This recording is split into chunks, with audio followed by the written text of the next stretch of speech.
Is AI just hype, or is this the foundation of how we work? You know what? It's something you see studies and you see talk happening on both sides. People saying, "Hey, there is no return on investment for generative AI initiatives at the company," and then there's other people, kind of like myself, that say, "No, this is literally how you work in the future." So we're going to be tackling that big picture today, head on, and talk about AI. Is it hype, or is this the reality? And we're being joined today by a guest from one of the leading consulting firms in the world, EY. So I'm excited for today's conversation.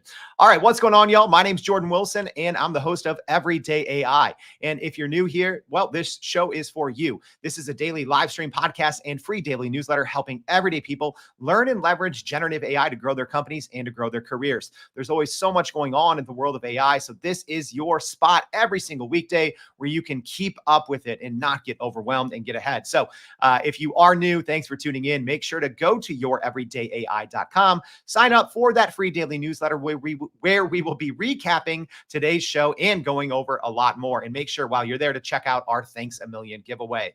All right. So before we get into today's topic, let's talk about what's going on in the world of AI news. So Google has unveiled a new version of its Gemini 1.5 Flash and Pro updates. Google has rolled out significant updates to its Gemini AI models, including Gemini 1.5 Flash 8B and improved versions of Gemini 1.5 Flash and Pro as part of Google's push toward Gemini 2.0. So the new Gemini models are designed to handle long context and multimodal inputs, managing over 10 million tokens. Yes, I did not miss anything there. That's 10 million tokens. Wild. So Gemini 1.5 Flash is highlighted as a top choice for developers, while the updated Pro variant is positioned as a replacement for earlier models. Starting September 3rd, Google will transition users to the new model and phase out older versions. Community feedback so far in the first couple of hours has been mixed. While the Gemini 1.5 Flash has improved its chatbot arena ranking significantly, some users are pointing to ongoing issues with coding tasks and repetitive outputs. All right. Next, NVIDIA's anticipated earnings calls today is set to impact the tech sector as a whole. So NVIDIA is poised to release its second quarter earnings today, and the results are highly anticipated across the tech industry. Investors are closely monitoring these figures for insights into the future of the AI market.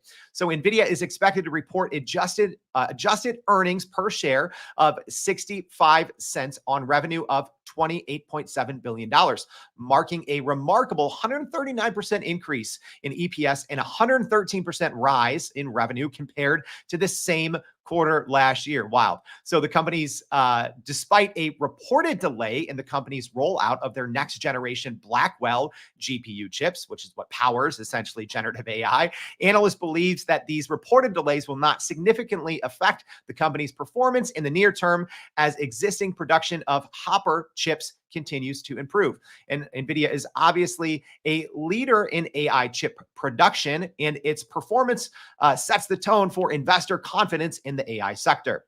All right, last but not least, OpenAI is reportedly not working on one, but two major updates at once. So we got this into our newsletter yesterday, but it happened after our podcast. But according to a report from The Information, OpenAI is racing to introduce a new AI product called Strawberry. We've talked about it here on the show a lot, which promises to improve reasoning capabilities beyond what current models can achieve.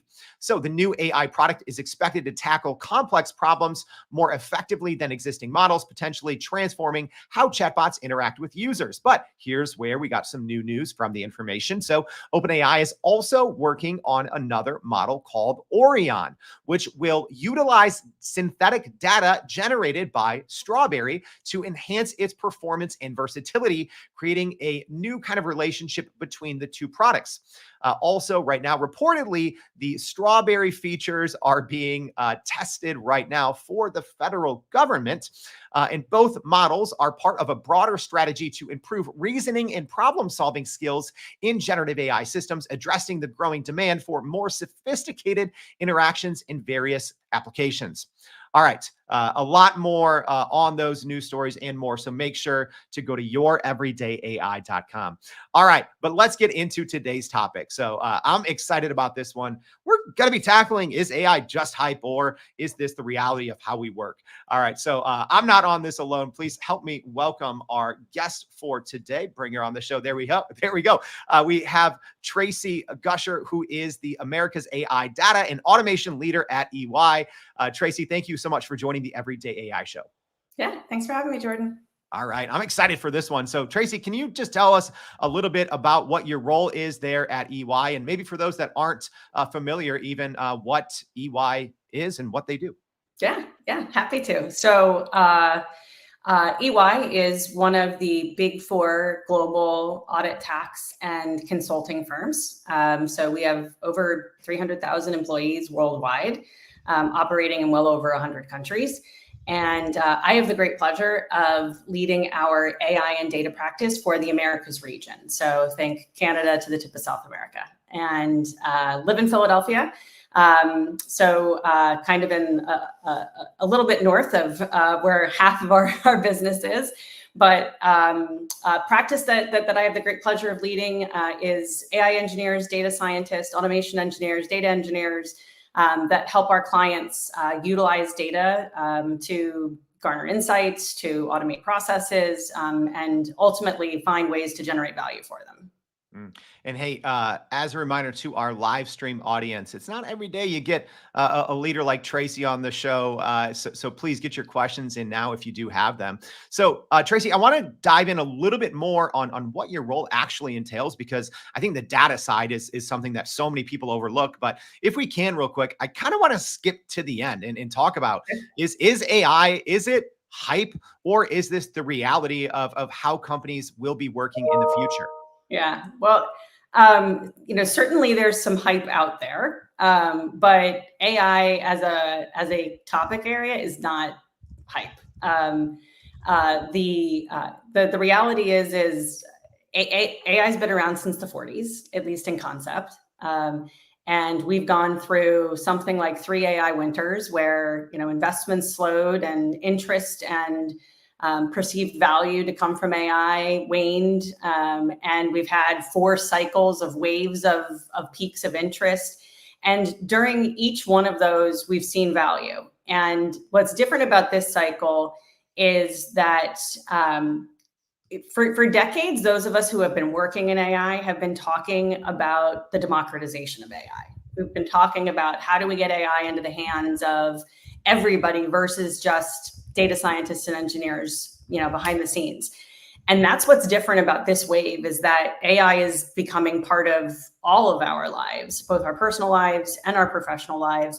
And it's being put into our hands in a very different way. We can actually use it to do things that prove fruitful for us, that prove valuable for us, versus just kind of cool, fun, kinds of tricks. And that's what's different about where we're at right now. And the reason that I say it's not hype is that one of the things that generative AI has done is it's released a excitement about the promise of AI, and it's created this influx of investment, not just in the tools, but in looking at where we can actually apply it.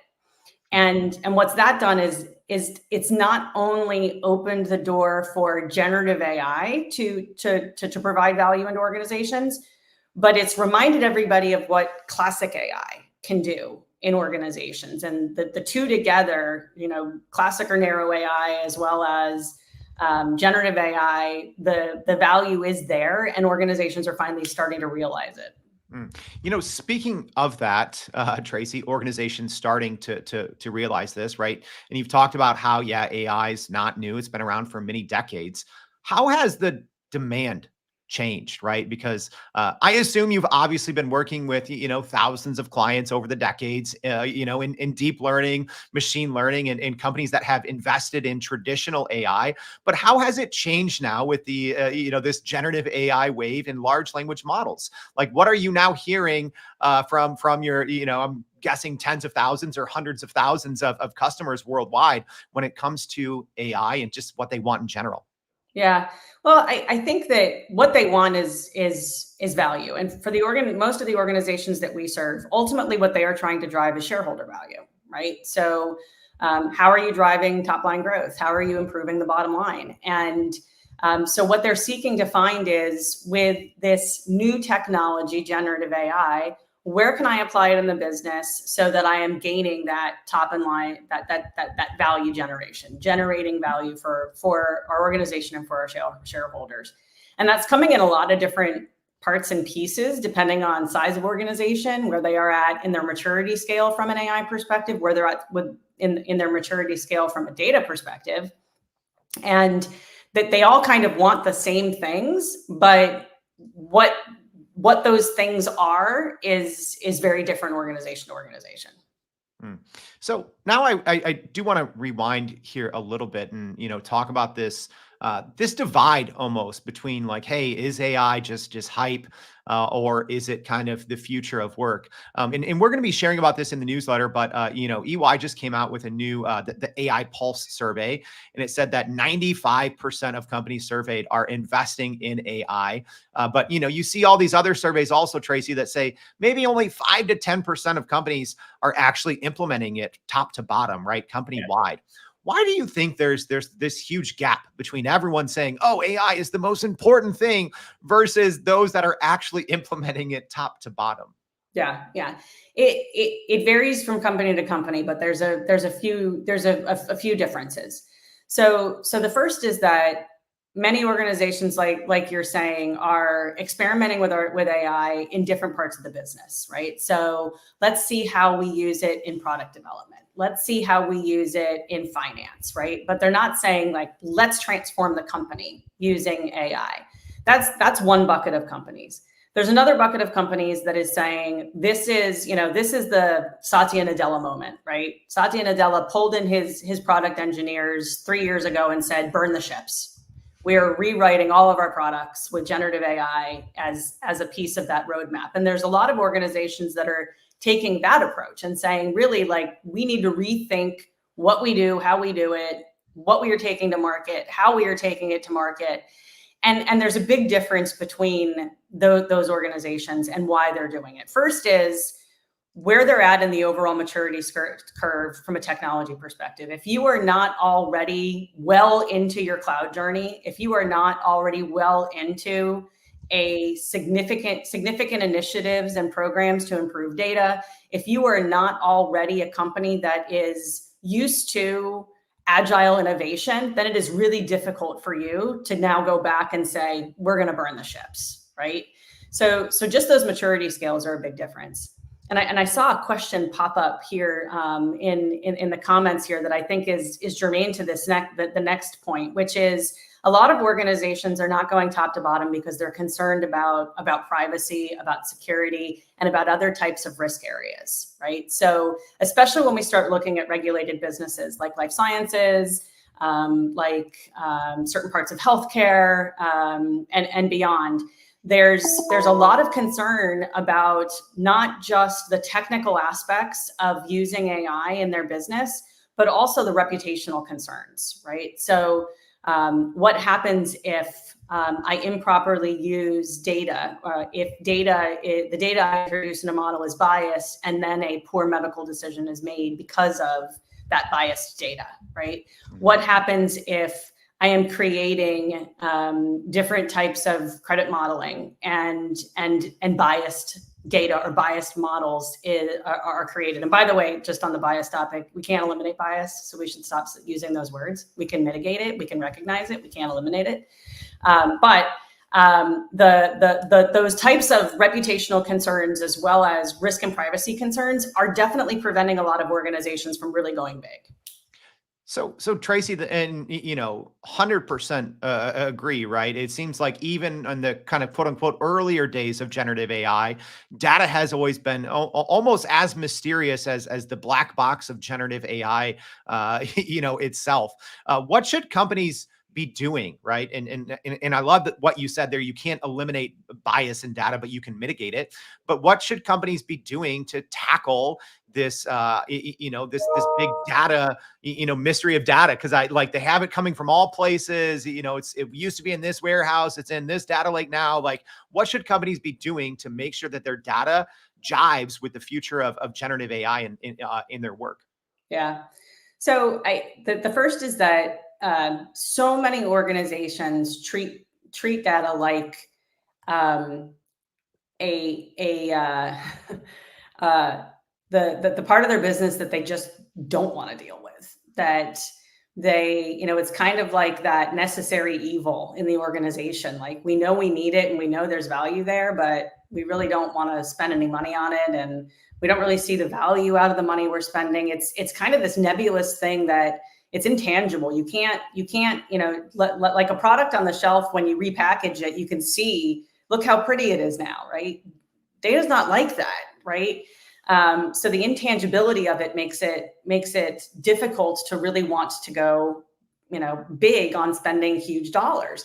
But the mistake that a lot of organizations are making is, I like to say, they're playing whack-a-mole with their data, right? Like there's a project that we're working on, there's a new analysis we want to do, and the data is really bad. So let's go fix that data. Like, let's just go fix this data. And then they fix it on a project basis for this one specific use. And then they say, hey, look, our data is really good in this report, or it's really good in this one model. But the deluge of data behind it and the repeatability of even that data being good is lost. And the organizations that are getting it right are treating data like a function that is as important as their finance function or their HR function, right? They truly have a data function that proliferates into the business, right? Like, think about your HR organizations in a lot of companies, right? Yes, there's a central HR org that is managing your benefits, that is managing your onboarding and the recruitment processes, right? Centralized. But the HR business partners that serve the business are out in the business, right? They are servicing those businesses. Data should be no different. You should have central data processes that dictate the way the organization should be managing, governing its data, but the actual hands-on keyboard management of that data needs to be happening in the business. And that kind of central and spoke model of data management as a fully funded enterprise type of function just isn't happening in a lot of places. We look at finance and say we have to fund finance, right? We have to produce financial statements, but we don't look at data that way. And it's a huge mistake, because ultimately your HR department, your finance department, your product department, your supply chain department runs on data. And so if you're not putting equal emphasis on your data department as you are those other functions, how are those other functions ever going to do what they need to do? And AI is no different. If you want to do AI anywhere in the business, if the data that you're going to run it on isn't high quality, isn't highly accessible, and doesn't have the kind of governance on it that other critical processes have, you're never going to be able to trust the AI. You know what, Traci, I think that's such a good call out, because, I'd say maybe a year or two ago, companies thought like, oh, if we use generative AI, that's a differentiator. And it's not anymore, right? I think that's the level playing field. And you really have to have your data, your data has to be in tune in order to actually differentiate yourself from your competitors. But I'm curious, what is maybe a common thread? And maybe this is whether how companies are using data correctly, or just how companies are approaching generative AI. But what's a common thread that you're seeing, whether it's across, EY clients, or just, your own observations? But what are some of those common things that companies that are getting generative AI implementation right, what are those companies doing the same? Yeah. So there's probably a few things. One is, I'm going to sound like a broken record here, but they're paying adequate attention to their data. And they are, we like at EY, we like to say that you're creating AI ready data, right? And AI ready data doesn't mean just that your data is good for AI. It means that you've got good data that is good enough that it can be used for AI. And there's a lot of things under the hood on that, right? So that would be one. They're paying adequate attention to their data.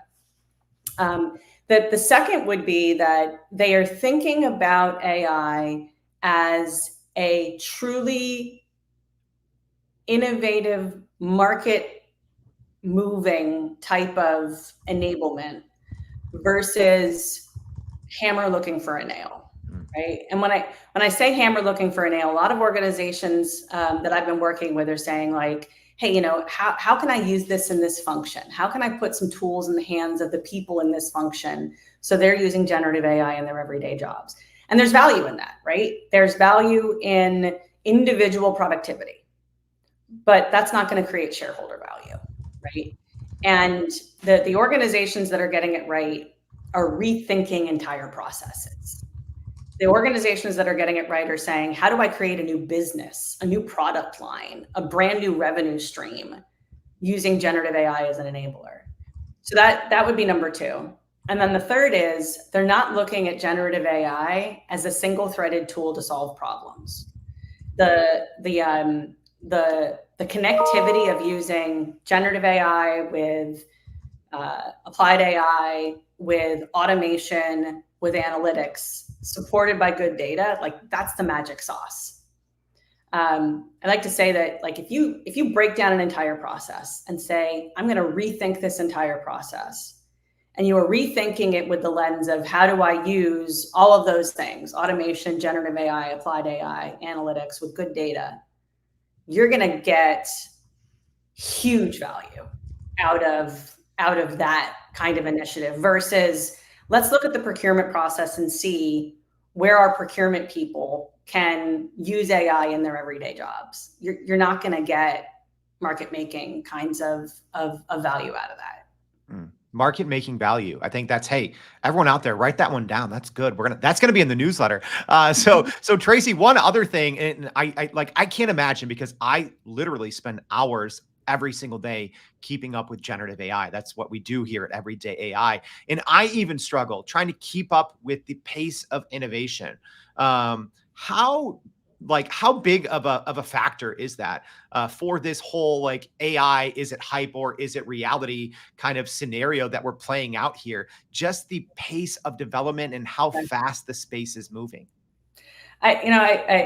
Jordan, I got this question. I was on a panel a couple of months ago, and I got this question, and the way that they had posed it was, how do you keep up with it all? And my response was, you can't. and I mean that sounds like a cop out, right? But in all honesty, if you think that you can keep up with all of it, you're fooling yourself. Because the pace is so fast. Yes, you can keep pace, right? You can follow the majority of it. But even some of the things that you were highlighting at the top of the show, right? What OpenAI is doing with Strawberry and beyond. It was just a year ago that we were still kind of really grasping the last OpenAI release, right? And then Sora came out. We all went, oh my gosh, this is amazing. Like this is, and now, just a few months later, we're looking at Strawberry releasing, and it's the pace of movement that is happening in this space is extraordinary.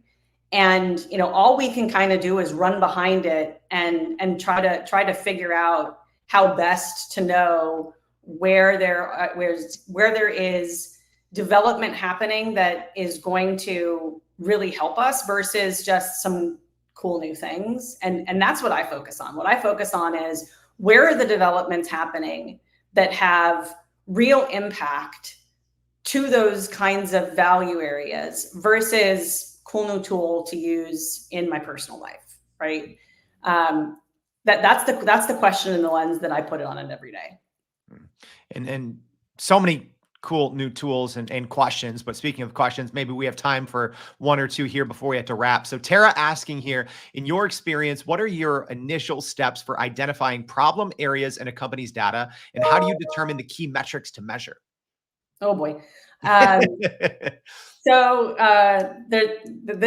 could have a whole show on this. But first and foremost is, do you have data governance as an enterprise type of capability?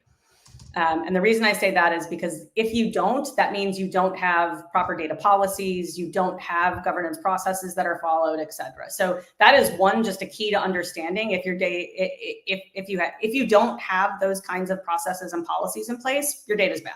I don't even have to look at your data to know your data is bad. So that's one.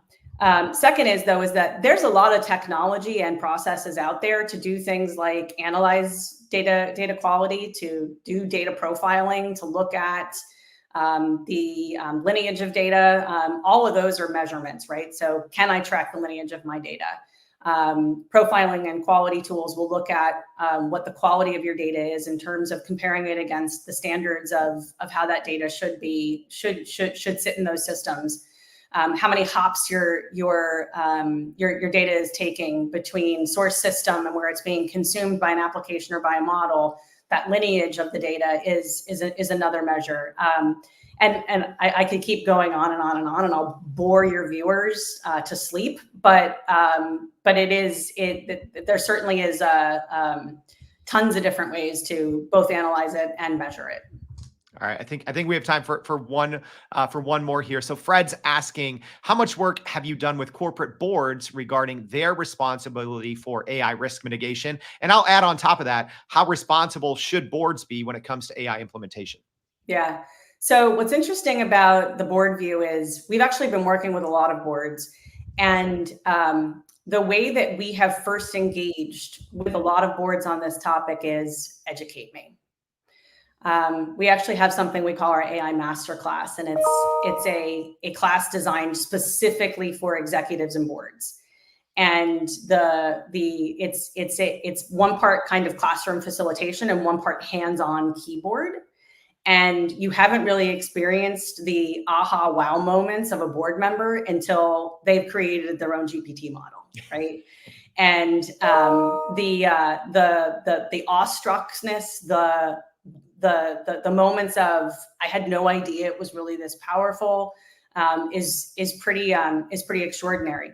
And what that also does, though, is it opens the conversation for really cool new tool, really great opportunities. But now let's have a conversation about how you are going to be thinking about doing this responsibly. And so it's a glued topic, but we typically don't get to the risk components and the how do we be thinking about using this responsibly within an organization at a board level until we've educated them, until they really understand what they're dealing with. So we could keep this conversation, Traci, going on for hours. We can't keep you for that long, though. But maybe as we wrap up here, what's your one most important takeaway? Whether it's companies who are already engaging with a consultancy firm like EY, or maybe it's smaller, medium-sized businesses that maybe that's not in their budget. But what is that one most important takeaway when we look at this AI hype versus reality? Can I have two? You can, yes. You make the rules here. All right, so I'm gonna double back on some of the things we've already talked about. The first is don't think of AI, not just generative AI, as a single productivity lever. Think about AI as a mechanism to reimagine processes, reimagine new revenue streams, reimagine your products. That would be one. And then the second would be, please, please, please don't forget about your data and how important it is. I tell the organizations I work with, for every $1 you spend on AI, you're going to spend 20 to 40 on data. And if you're not kind of using that as a lever for how you are thinking about funding your AI projects, you're going to be woefully disappointed at the outcomes of the AI. So many great takeaways. Wow. I'm excited to go back and re-listen to this conversation and write today's newsletter. But Traci, thank you so much for taking time out of your day to join the Everyday AI Show and help us all better understand this AI hype versus reality conundrum. I think you put it to rest. So thank you for joining the Everyday AI Show. We appreciate your time. Yep. Thanks so much, Jordan. Have a great day. And hey, as a reminder, everyone, there's more. If this was helpful, please repost this to your network and go to youreverydayai.com. Sign up for that free daily newsletter. Traci just gave us so much value. We're going to be recapping it all there. So thanks for tuning in. Thanks for joining. And we hope to see you back tomorrow and every day for more Everyday AI. Thanks, y'all.